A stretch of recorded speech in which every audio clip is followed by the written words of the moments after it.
ዲፓርትመንት መረጣ ላይ በጣም መወዛገብ፣ አብዛኛው ወደ ጭንቀት ወደ ድብርት መግባት የሚችልበት ጊዜ ነውና በዚህ ሰዓት ማድረግ ያለባችሁ 3 መሰረታዊ ነገሮችን ነግራችኋለሁ። የእናንተ አቅማችሁ የት ላይ ነው የሚለውን አውቃችሁ መግባት ይጠበቅባል። መምህር ሙሉሰው ቢራራ እባላለሁ። ዛሬ አንድ ወሳኝ በሆነ እርስ ተገናኝተናል። ይህ እርሳችን አብዛኛው ዩኒቨርሲቲ የመጀመሪያው ወሰነ ትምህርትን በማጠናቀቁ ምክንያት ፍሬሽ ተማሪዎች ዲፓርትመንት መረጣ ላይ ትገኛላችሁ። ስለዚህ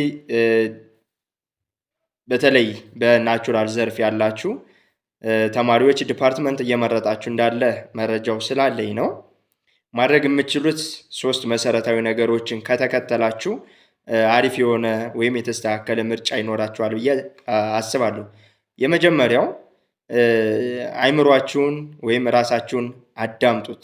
ማለቴ የክላሳችሁ ሰቃዩ ተማሪ፣ የሰፈራችሁ ሰቃዩ ተማሪ፣ ጎበዙ ተማሪ ስለገባበት እኔም ልግባበት የሚል ሜንታሊቲ እንዳይኖራችሁ፣ ወይም በጣም የምትወዱት የምታፈቅዱት ጓደኛ ከዛ ፊልድ ከዛ ዲፓርትመንት ስለገባበት እንዳትገቡ አደራ አደራ። ምክንያቱም እንደዛ ብለው የገቡ ተማሪዎች አብዛኞች ከትምህርታቸው ገበታ የተፈናቀሉ ተጭረው የወጡ ናቸው።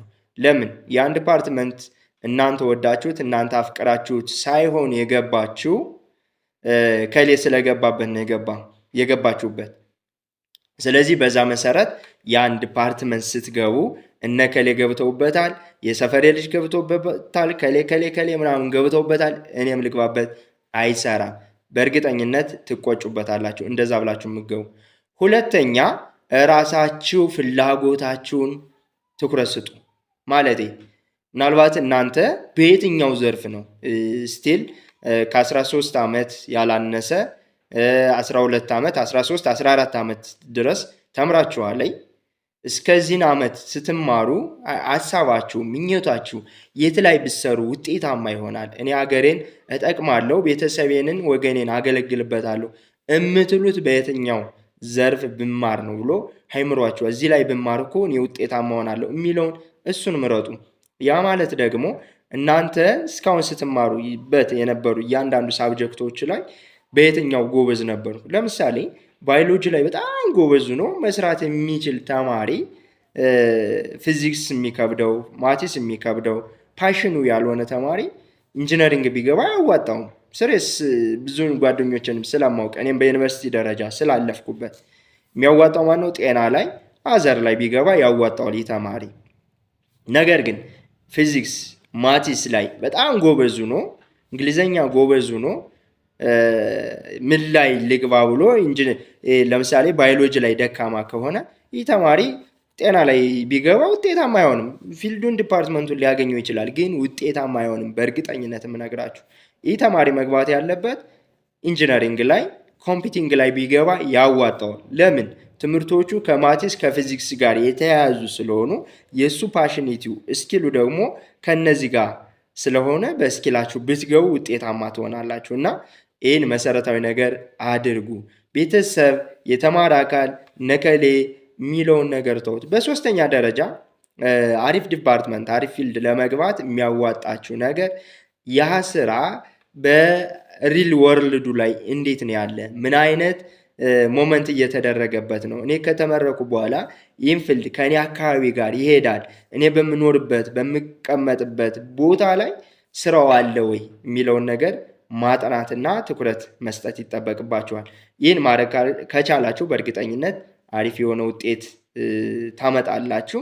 ዲፓርትመንቱንም ደስ እያላችሁ ትማሩታላችሁ። መጨረሻ ሞታችሁ ትመረቃላችሁ። በዚህ አጋጣሚ እኔን ዩኒቨርሲቲ ምርጫዬን ልንገራችሁ። ሙሉሰው አቅም አለ፣ ትችላለ፣ ኢንጂነሪንግ ግባ፣ ኮምፒውቲንግ ግባ፣ እዚህ ግባ የሚሉ በጣም በርካታ ነበር። ጀስት የሚያስተምረኝ መምህር እንኳን ሳይቀር አንተ ኢንፊልድ መማር አለብህ፣ ትወጣዋለህ፣ ታስፈልጋለህ ይሉኝ ነበረ። ግን የኔ ፍላጎት የነበረ የመጀመሪያው ጤና መማር ነው። ሁለተኛ ቲችንግ ነው፣ ቲችንጉ ዘርፍ ነው፣ ኤዱኬሽኑ ላይ መስራት ነው ኢንተረስቴ። የመጀመሪያ ጤና የመጀመሪያ ፍላጎቴን ጤናን ሞላው፣ አልተሳካም። በሁለተኛ ምርጫ ምንድን ነው ያደረኩት?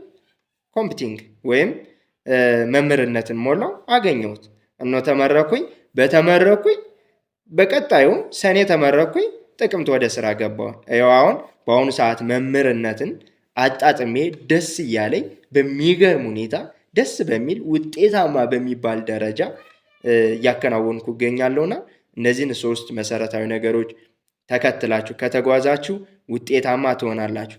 የመጀመሪያው ሌሎች ስለገቡበት አለመግባት። የሰፈር ልጅ የአካባቢ ልጅ አይሰራም። ሁለተኛ ራሳችሁን አዳምጡት። የትኛው ይቀለኛል፣ የትኛው ይከብደኛል። ሶስተኛ ከእኔ አካባቢ ጋር የሚሄደው ዘርፍ የትኛው ነው የሚሉትን እነዚህ መሰረታዊ ነገሮች ትኩረት አድርጋችሁ ምርጫችሁን ከገባችሁ ውጤታማ ትሆናላችሁ። ስለዚህ እኔ የምፈልገው ዲፓርትመንት ውጤት ይባላሉ። ምናልባት በአሁኑ ሰዓት አንዳንድ ዩኒቨርሲቲዎች የመጀመሪያው ወሰነ ትምህርትን ማጠናቀቅ መሰረት በማድረግ ዲፓርትመንት እየመረጣችሁ ያላችሁ በርካታ ተማሪዎች እንዳላችሁ መረጃው አለኝ። ሰላም፣ እንዴት ናችሁ? መምህር ሙሉ ሰው። በአሁኑ ሰዓት እኔ በየትኛው ዲፓርትመንት በየትኛው ዘርፍ ብገባ ውጤታማ ሆናለሁ የሚለውን ነገር ትኩረት ስጡበት። ከዛ በተጨማሪ አሁን ዘመኑ 21ኛው ሴንቸሪ ምን አይነት የተማረ አካል ነው የሚፈልግ የሚለውን ነገር ትኩረት ስጡበት። እሱ ላይ መስራት ከቻላችሁ ውጤታማ የዲፓርትመንት መረጣ ይኖራችኋል። ከዛ ውጭ ግን ይህ አሪፍ ነው ሜዲሲን፣ ፋርማሲ ኦር አካውንታንት፣ ኢኮኖሚስት ምናምን የሚሉትን ነገሮች መከተል ከቻላችሁ እናንተ ውስብስቡ ናችሁ፣ ተወዛግባችሁ ከማትፈልጉት ፊልድ ውስጥ እንደምትገቡ አልጠራጠርም። ስለዚህ እነዚህን ግራ የሚያጋቡ የሚያወሳሱባችሁን ሀሳብ ዲስትራክሽኑን ማጥፋት የምችሉት ህሊናችሁን ማዳመጥ ስችሉ ነው። አንድ ፕሮፌሰር ዶክተር ስላላችሁ አይደለም ያ ፊልድ አሪፍ የሚሆነው። ምናልባት በሱ ዘንድ አሪፍ የሆነው እሱ ኢንተረስቱ፣ ፍላጎቱ፣ ሜንታሊቲው ከዛ ላይ ስለሆነ ሊሆን ስለሚችል የእናንተ አቅማችሁ የት ላይ ነው የሚለውን አውቃችሁ መግባት ይጠበቅባችኋል። ስለዚህ ፊዚክስን፣ ማቲስን ለመስራት በጣም የሚከብደው ተማሪ ባዮሎጂ መስራት የሚችል ሽምደዳ ላይ አሪፍ የሆነ ተማሪ የት ላይ ነው መግባት ያለበት? ጤና ላይ ነው መግባት ያለበት፣ አዘር ላይ። ያ ተማሪ ኢንጂነሪንግ ገብቶ ምንድን ነው የሚቻል? እርግጥ በኋላ ስኪሉን አመጣዋለሁ ትሉ ይሆናል። አይናው ብዙዎች እንደዛ እንደሚሉ ግን በጣም ይከብዳችኋል።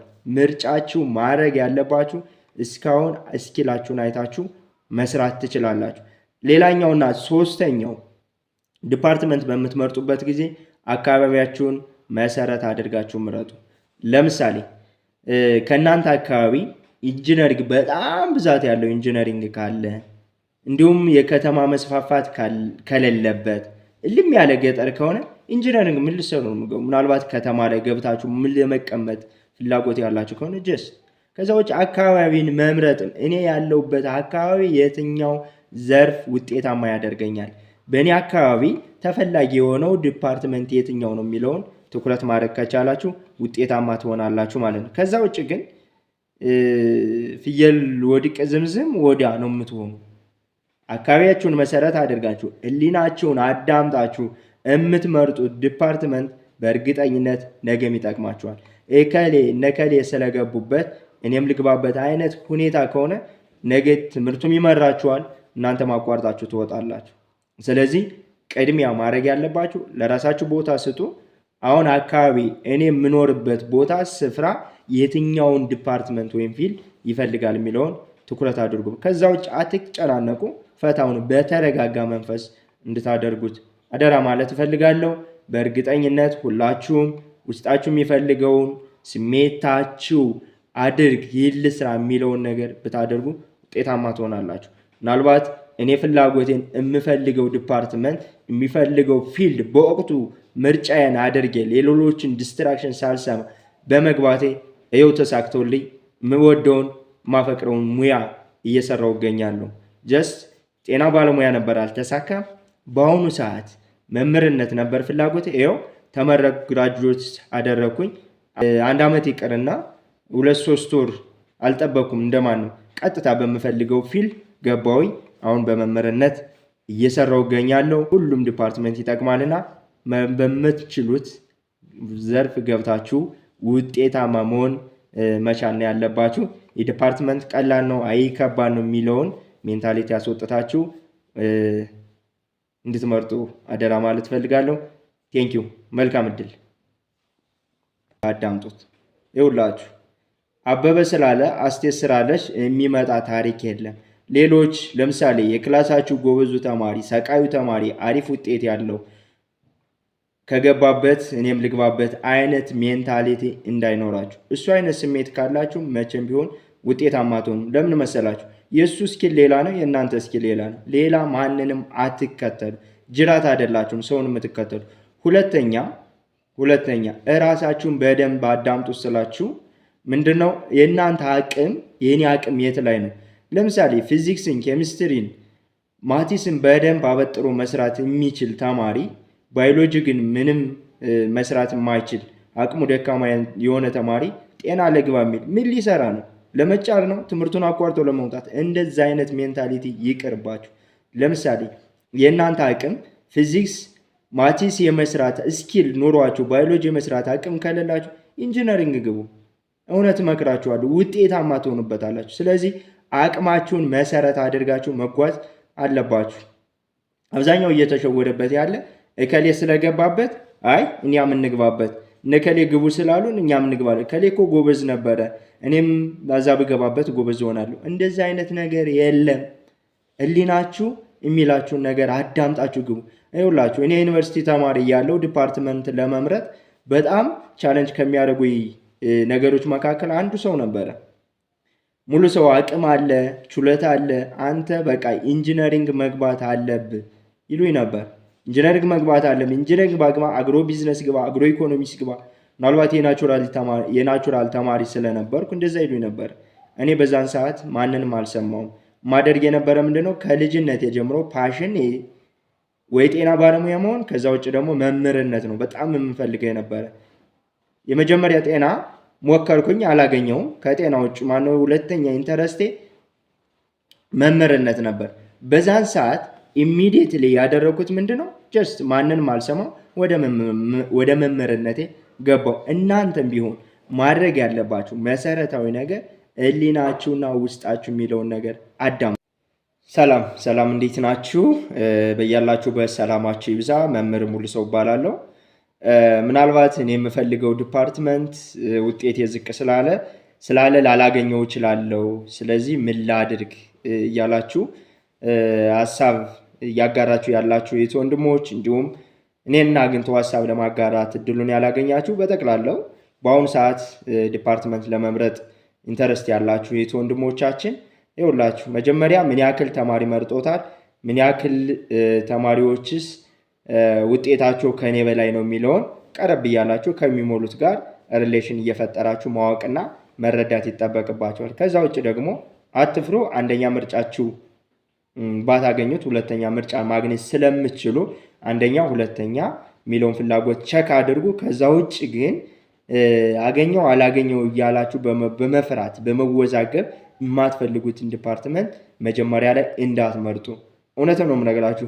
ብዙ ጓደኞች እኔ ዩኒቨርሲቲ እያለን ዲፓርትመንት ለመምረጥ ውጤታቸው አሪፍ እያለ አይ አብዛኛው ተማሪ ይህን ሊሞላው ስለሚችል አላገኝም ላይሞላ። ለምሳሌ ጤና መማር ፍላጎት ያላችሁ እህት ወንድሞቻችን መማር የሚፈልጉት ኤችኦ ነው፣ ግን አላገኘውም በሚል ነርስን ይሞላሉ። በኋላ ግን ከነሱ በታች ያሉ ውጤቶች ዲፓርትመንቱን ሲያገኙት ወይኔ የማለት ቁጭት ይመጣባቸዋል። ስለዚህ ከመቆጨታችሁ በፊት እነማን ምን ያክል ተማሪ ከኔ በላይ ውጤት አለው አቨሬጅን ያክል ቢመርጠው ነከሌት ነው የሚሉትን በደንብ ቸክ አድርጋችሁ አረጋግጣችሁ ሳትፈሩ በተረጋጋ መልኩ መጨረሻ ሙሉ። ውጤታችን አያስገባንም ካላችሁ መጀመሪያ ሳይሆን ሁሉ ሞልቶ ከጨረሰ በኋላ መጨረሻ ላይ ሙሉ። ምክንያቱም መጨረሻ ላይ ምን ያክል ተማሪ ከእናንተ በላይ ውጤት ያለው ተማሪ እንደሞላው መረጃ እያጣራችሁ ትቆያላችሁና ሳትቸኩሉ በተረጋጋ መልኩ ለመሙላት ሞክሩ። በዛ ውጭ ከሄዳችሁ በእርግጠኝነት የምትፈልጉን ዲፓርትመንት ታገኛላችሁ ብዬ አስባለሁ። ፍላጎታችሁ ኢንተረስታችሁ እንዳይደበቅ አደራ ማለት ፈልጋለሁ። መልካም እድል በድጋሚ ቴንኪዩ። እስከዚህ ሰዓት ከቆያችሁ ቪዲዮ ተመችቷችሁ ነበረ፣ ምናልባት ላይክ ሰብስክራይብ ያላደረጋችሁ ሰብስክራይብ አድርጋችሁ አብረን እንቀጥላለን። በእርግጠኝነት ለተማሪዎች ህይወት መሻሻል መቀየር በርካታ የሆኑ ቪዲዮዎችን ከዚህ በኋላ ይዤ እመጣለሁ። አብራችሁ ስለነበራችሁ ቴንኪው። መልካም የዲፓርትመንት መረጣ፣ መልካም እድል